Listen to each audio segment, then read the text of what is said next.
Hello beautiful people, it's another online tutorial with Jenie concept. You are once again welcome back to my YouTube channel.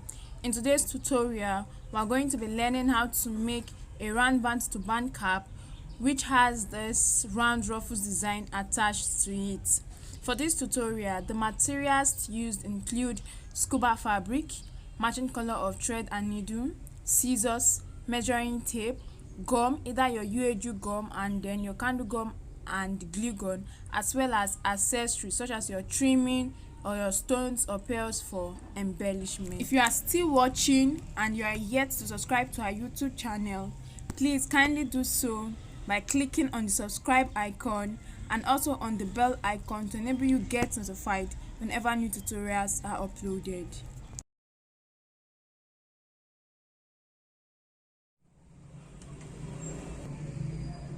For this tutorial, we are working on a round band turban cap and the Ruffles design. Now, the design has the round band cap, which has the band and the base, and the Ruffles design, which is attached to it. Now, I have my fabric cut out already before now, so I'll be stating out the measurements that was used. Starting with the turban cap, for the band, I have the band cut out already.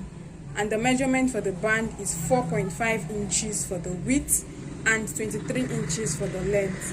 4.5 inches by 23 inches will be for the band. Now, coming over to the base, I also have my fabric cut out before now, and I'll be using 23 inches for the width by 23 inches for the length, which is the head circumference, by 14 inches for the width. 23 by 14 inches. Now please always endeavor that while cutting your fabric, always ensure that the stretchy parts of the fabric is where you have your head circumference, which is the length. So the length of the head circumference should be cut across the stretchy part of the fabric, 23 by 14 inches. And then coming over to the design, the Ruffles design, I have my fabric here. The width of the fabric is 9 inches while the length is 60 inches. Okay, it's a very long fabric, so what I'll be using is 9 inches by 60 inches. Okay, now starting with the band, I'm going to get my base and I'll placing it on my fabric, on my working table. Then I will get the band. I'm going to be folding the band into two. Now, while folding the band into two, the wrong side of the fabric should be inside while the fine side should be outside. Okay, so I'm going to be placing it on the fabric for the base this way. This is my band. I haven't folded it into two. I'm placing it on the fabric for the base, and then I'm going to get this on my sewing machine, and I'm going to sew from this end down to this other end, and then after sewing I'll get back for us to continue. Right before me, I'm done sewing. I've been able to join the band down to the base. This is the wrong side of my work, and when I'm turning it to the fine side, this is how it looks like. So what I'm going to be doing now is that I'm going to be folding my work into two equal halves this way, and then from one end I want to mark out the curve so that I can make my running stitch to give the turban cap gathers at the back that shape. So from one end I'm going to measure out 5 inches, while from this other end I'll measure out 6 inches. You can as well decide to just get your curve without having to take this measurement. And so from this angle I'm going to be drawing a curve, and I'll mark it down here. Then I'll get my scissors to cut this out.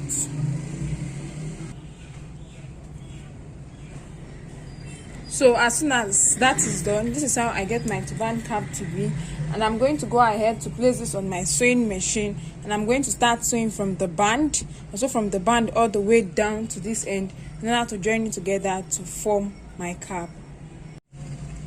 Right here I have my turban cap already sewn. You can see how neat it is. I went ahead to trim off the rough edges. What I'm going to continue with is the running stitch, and my running stitch comes immediately after the band. So I'll get my needle and thread, pass it in and out until I get to this end in order to form the pleats or gathers at the back of the cap.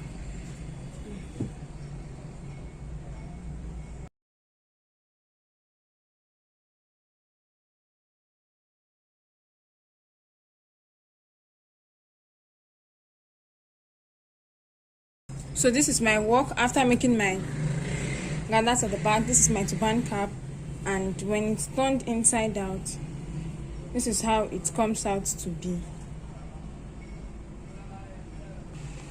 When placed on my dummy head, this is the front view, this is the side view, and then this is the back view. So this is it for the turban cap. And then coming over to the design, the Ruffles design, I have my fabric here. The width of the fabric is 9 inches, while the length is 60 inches. Okay, it's a very long fabric. So what I'll be using is 9 inches by 60 inches.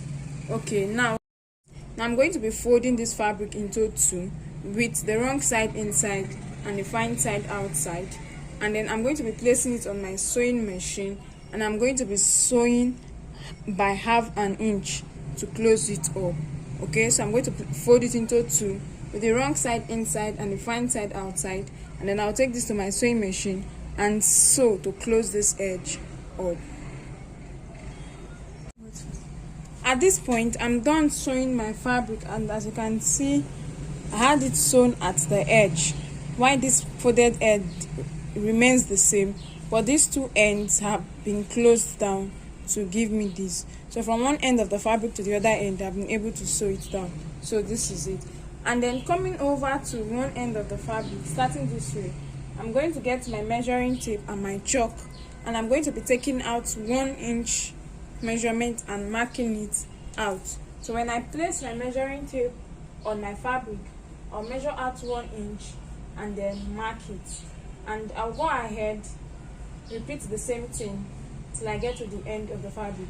So I'll keep taking the measurement of 1 inch, and I'll keep marking it down till I get to the end of the fabric, so that my design can come out to be uniform.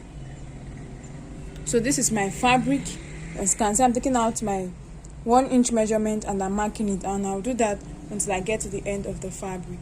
So as soon as I'm done marking, I'm going to get my scissors, and I'm going to be cutting along the 1 inch mark that I measured and marked out. I'm going to be making use of these pinkish hairs or zigzag scissors in order to give the edge a decorative look. So I'll just get my scissors, and okay, now kindly watch. My cutting is going to be starting from the folded end and not on the sewn part. It starts from the folded end and ends at the line at the sewing stitch on the other side. So this is it, and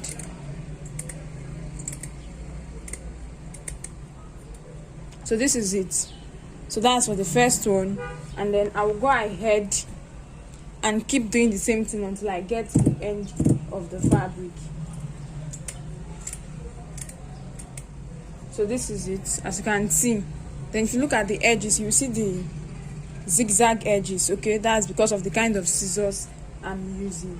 And then I'll keep cutting along the 1 inch mark until I get to the end of the fabric.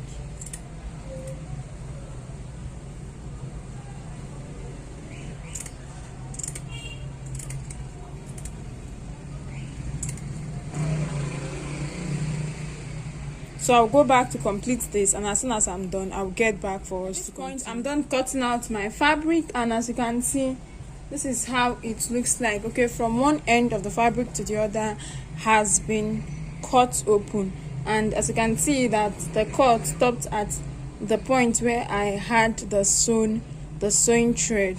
So this is it, and then to continue, we are going to be making our ruffles design. Now to make the ruffles design, it's going to be needing gum, and we're working with the candle gum and glue gun. I have my candle gum and glue gun here, but the issue is that currently, as at the time of making this video, I do not have access to electricity. So because of that, I'm going to be improvising, and I'm making use of my candle gum and candle stick. okay, and I have it here already.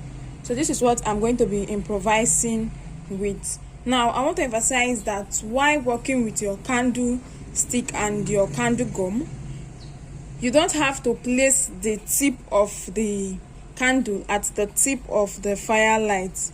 If you do that, if you do it this way, you will see that the tip of the candle is going to get stained with black color, okay? It's going to be black, and when you place it on your fabric, it's going to stain your fabric. So if you are going to be working with using this method, you place it at the base of the firelight. So when you place it at the base of the firelight, it doesn't change its color, it still remains transparent. So this is what I'm going to be doing. So this is it, it's still transparent, but this other side is already changing color, it's already dark. So that is the difference. That is how to work with your candle, okay? So this is what I'm going to be doing. I'm going to apply my gum at the edge, and after applying my gum, I'll start rolling my fabric. I'll apply my gum and draw my fabric. I'll apply my gum and draw my fabric until it gets to the end of the fabric, okay?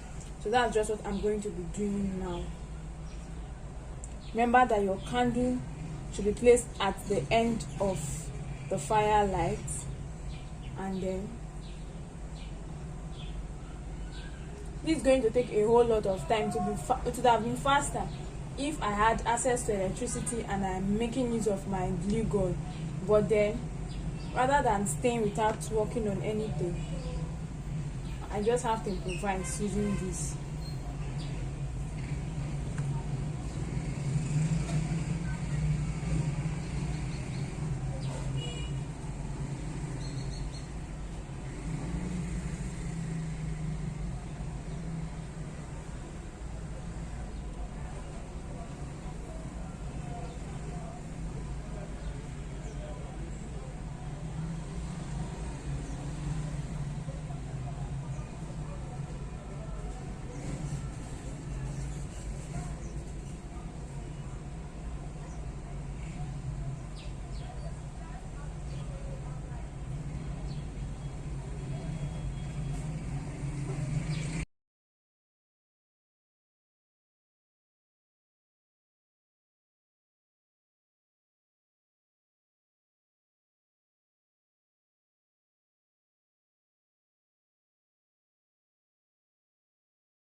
So at this point, I'm done making my ruffles design. This is how it looks like. This is the back view, and then the side that has all been glued down together. And then I have my candlestick here, and if you see this edge, this was the edge I started with that I pointed at the fire. I can see that it's black, but this was the other part that I placed at the base of the fire, and then you can see that it's transparent, the same color as the candle. So you should observe and take note of the differences. Now, since I have my ruffles here, I'm going to get my turban cap, and we're going to be placing it on our turban cap to form the design, okay? And we're still going to be using glue in order to achieve that. So I'll get my turban cap, place my turban cap on my dummy head, then place my design on it, then allow it to undergo different fitting, and as soon as I get the right measurement for it, you can either mark or hold it down with pins, and then we're going to apply gum and use gum to hold it down to the cap in order to form the design. So this is mine. I've been able to get the fitting for mine. So I'm going to get my candle gum and then start applying gum at the edge gradually, and then I'll start gluing it down to the cap gradually. Now as soon as you are done applying glue, you have to add pressure. Apply pressure at that point where you applied your gum so that it can stick down to the cap. So this is it. It's a gradual process, and I will keep doing this until I get to the end of these ruffles. So as soon as that is done, I have my turban cap with my Ruffles Design here. You can see it's attached to the cap and it will not come off easily. So if I want to add any other accessory to the side, such as my stones, my pearls, my appliques, I can as well use my gum to glue it down. But then this is the basics of this design. So I'm going to place this on the dummy head to show us the final outlook. So this is the front view of it, how it looks at the side, and then the back view. So you can as well decide to embellish using your stones. You apply gum and place your stones at the edge of the fabric. It's optional and depends on you. Now I have, coming over to embellishment, I have my turban cap here and I have this accessory, and I'll also be needing my gum. So what I have to do is to flip my accessory over to the back and apply gum at the back, and then place it wherever I want to place it on my cap. So I'm going to be placing it on the band on the band of my turban cap at the end. So I'll just place my work this way and then get my applique and then start gluing it down gradually. And after gluing it down, I will allow it to get dried. I will apply pressure and allow it to get dried. Please, when working with gum, try as much as possible to be careful. Try to avoid gum stains on your work. So I will leave this to dry and I will get back to show us the final look. And with this, we have come to the end of today's tutorial. So this is the final outlook of my design. Thank you so much for watching. If you are yet to subscribe to our YouTube channel, please kindly do so. You can as well follow us on our various social media platforms, on Facebook and on Instagram as Jenie Concept. Please don't forget to like and to share.